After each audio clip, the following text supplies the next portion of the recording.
welcome to a crash course in the CMS ACCESS model. I'm Kaitlyn O'Connor. I'm a co-founder and partner at Elevare Law, which is a digital health law firm. I have been working in the digital health space for about 8 years now, and I have to say ACCESS is probably one of the more exciting models that I have seen come out of CMMI, or the CMS Innovation Center is what it's called now.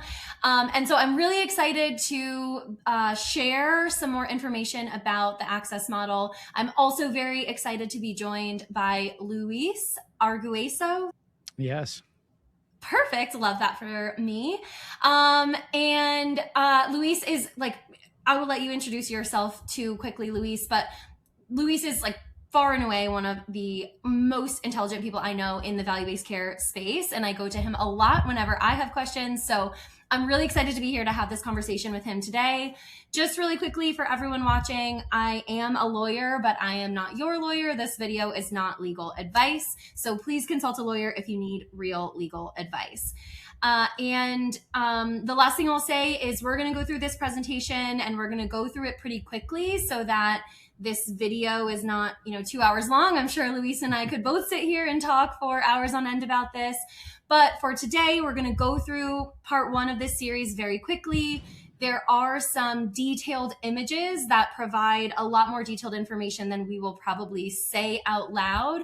So if you're watching this, feel free to pause at any time, take screenshots, zoom in, and make sure that, if there are any details in there that we aren't saying out loud, but you want to get more information on, look closely at the images or just reach out to us after, and we'll be happy to answer any questions that you have. So I'm going to kick it over to you, Luis, to get us started. That's great. Thank you, Kaitlyn. My name is Luis Argueso. I am partner and co-founder of InHealth Advisors. We are a healthcare advisory firm that specializes in helping organizations make the transition into value-based care. And I've done a lot of great work with Kaitlyn, particularly in the digital health space. So we are both incredibly excited to talk about the ACCESS model today. All right, let's go. So let's give a little bit of an outline of what we'll be covering. So this series is going to be broken out into 2 episodes where we're going to start with the basics. We're going to go over the keys that a digital health organization needs to understand about the ACCESS model, in particular, both provider and patient eligibility for participation in the model, how the payment mechanisms are going to work with the model, third-party incentives that are available to participants and the entities that they affiliate with, and the basic blocking and tackling that you need to know about data and interoperability related to the model. The second episode is then going to cover the paths to success. So based on the many hours that Kaitlyn and I have spent kind of digesting the model itself, the request for applications, some of the other supporting resources out there, we've tried to distill all of our knowledge and workings with our clients in this space into what we think are the key takeaways to know about what you need to be doing to succeed with the ACCESS model. And I will also just add, this is perfect timing, hopefully. And because in case you don't know, the application deadline is coming up quickly on April 1st. That is probably sooner than we all really think that it is going to be. So again, we're going to go through things pretty quickly just so that you can start to make some quick decisions about whether or not this is a good program for you to participate in. And if so, how are you going to do that? So Luis is going to tell us about the basics. And like he said, we'll cover a little bit of the key information in this video, and then some more detailed information about how to be successful depending on what path you choose for participation. So back to you, Luis. Perfect. So let's talk a little bit about the goals of the series. What are we looking to do? Well, we're looking to really help arm digital health companies and their advisors with all the information that they need to digest and think about in order to make and come to an informed go or no-go decision with regard to participation in the ACCESS model. Just to give a brief elevator pitch about what ACCESS itself is, it's essentially an outcomes-based payment model that is a complete departure from traditional fee-for-service payment mechanisms, and that's really focused on rewarding tech-enabled care. And so what ACCESS is looking to do is kind of flip the script in terms of how organizations are paid for with regard to healthcare and say, we're not going to pay you for what you're doing, which is what fee-for-service is built around, but rather we're going to pay you for what you're able to deliver, and we're going to leave it to you to kind of decide how you're going to get the patient to that end state that we all want them to reach. So what is the motivating factors behind this model?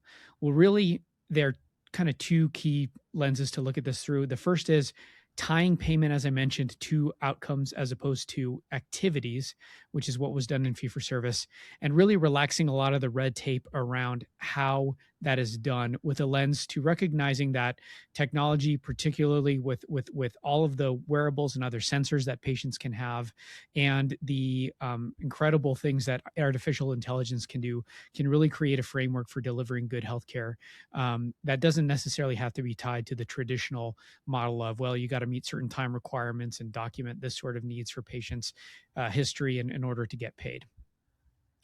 So what do we mean by when we say pay for outcomes?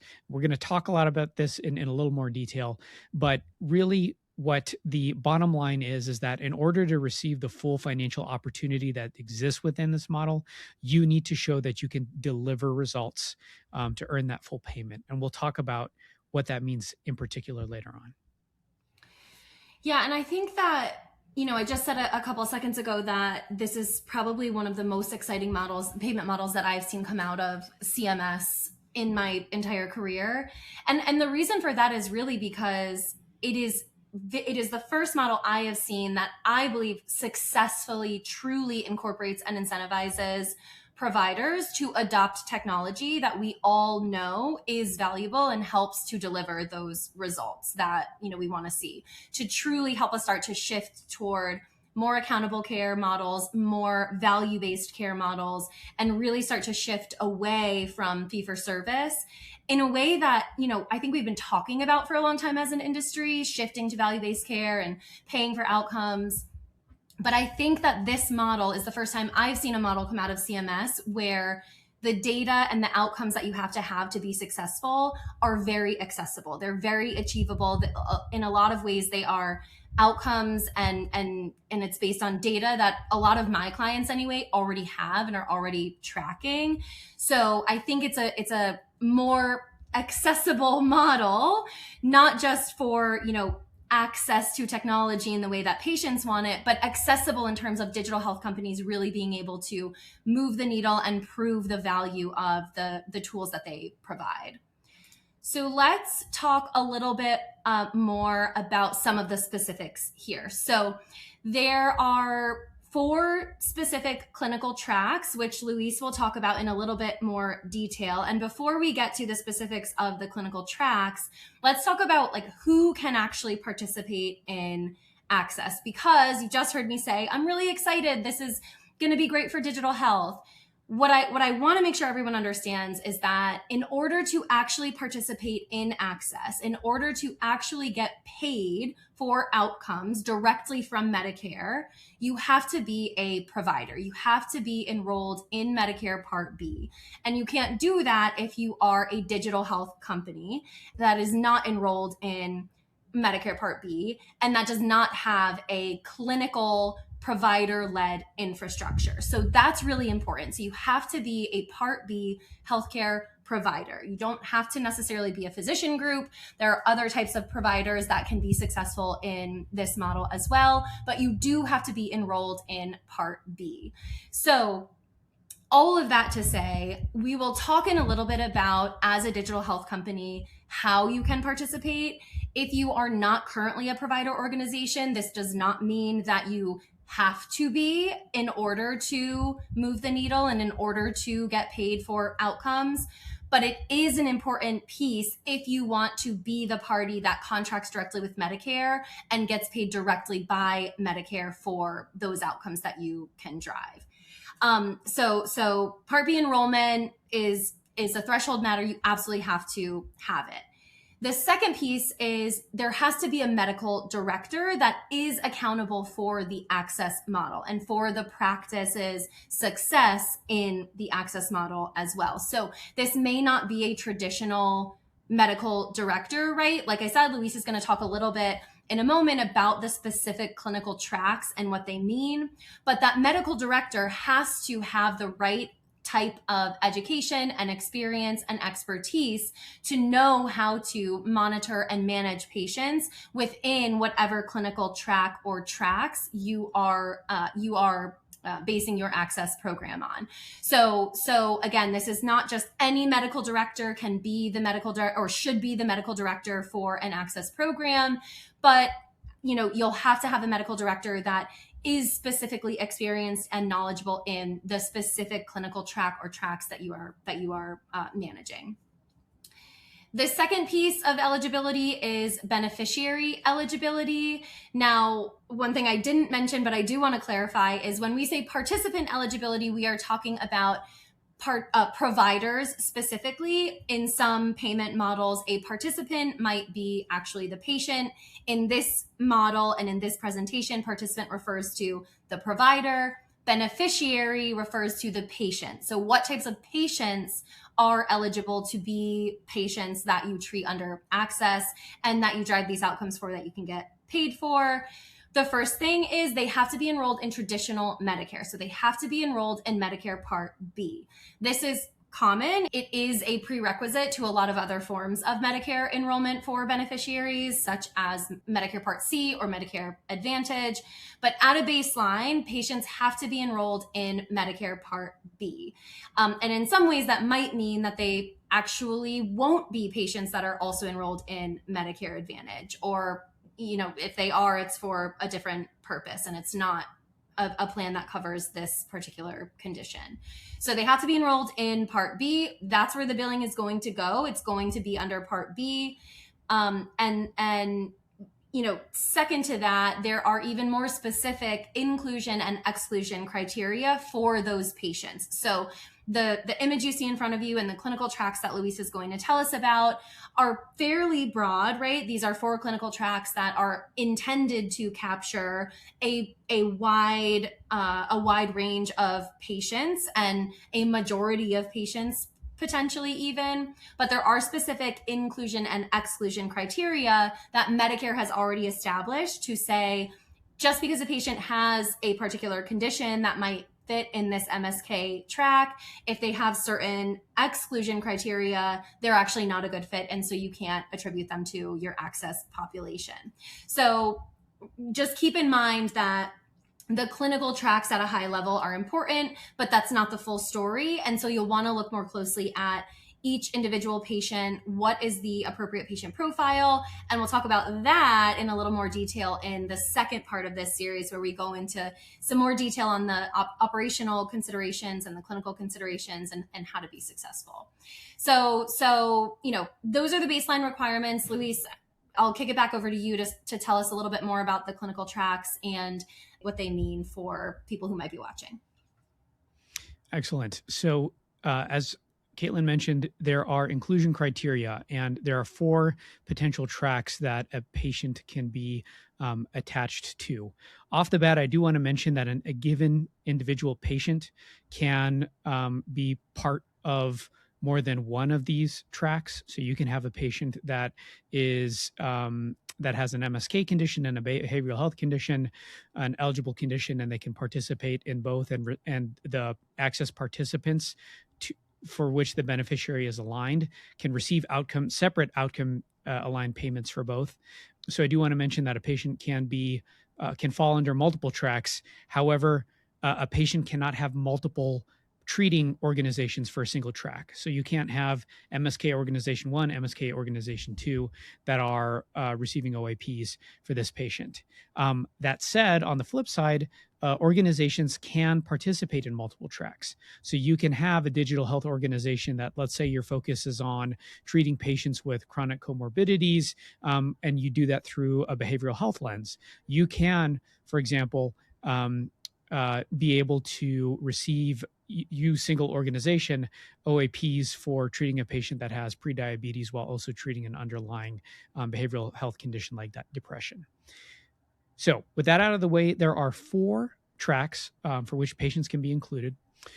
They fall into 2 kind of buckets.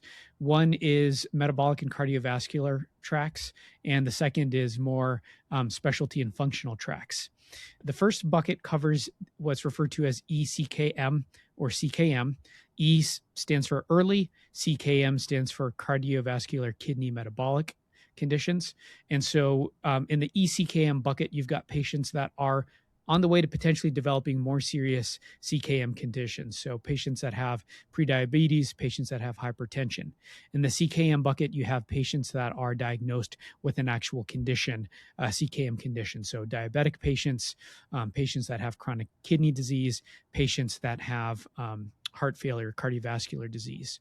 So the way that those conditions need to be documented is through a formal diagnosis from a clinician, and you're typically going to have some sort of underlying condition that's measured through a code set like ICD-10 that's going to indicate what condition the patient has. For the specialty and functional tracks, it's the same sort of concept where there's going to be an underlying condition documented by an ICD-10 code or other similar code. But in this case, those tracks are related to either an MSK condition, so for example, chronic lower back pain, or some behavioral health condition like depression or anxiety. The reason why the buckets are separated out is because under the CKM tracks, the way that performance is monitored is usually going to be done through biomarkers. So we've got, for example, a continuous glucose monitor that's checking on a patient and reporting biomarkers to the ACCESS participant. For the MSK and behavioral health, we're looking more at functional measures of care. So for example, using some sort of standardized patient-reported outcome measure tool. How is the patient improving? Using some sort of standardized behavioral health assessment tool, PHQ-9s, for example. How is the patient improving with regard to their underlying mental health condition? So that's, in a nutshell, are the clinical tracks that an ACCESS participant can align themselves with regard to ACCESS. Yeah, and if you are in the remote monitoring space, you might be doing what I'm doing, which is already drawing parallels between these 4 clinical tracks and those 2 categories, and RPM and RTM.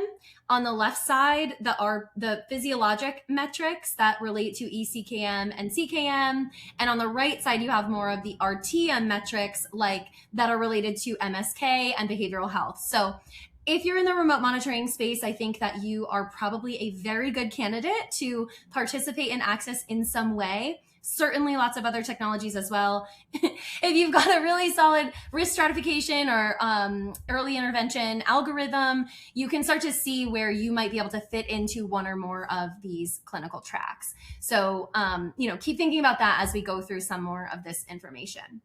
Thank you for joining us and exploring the details of the ACCESS model.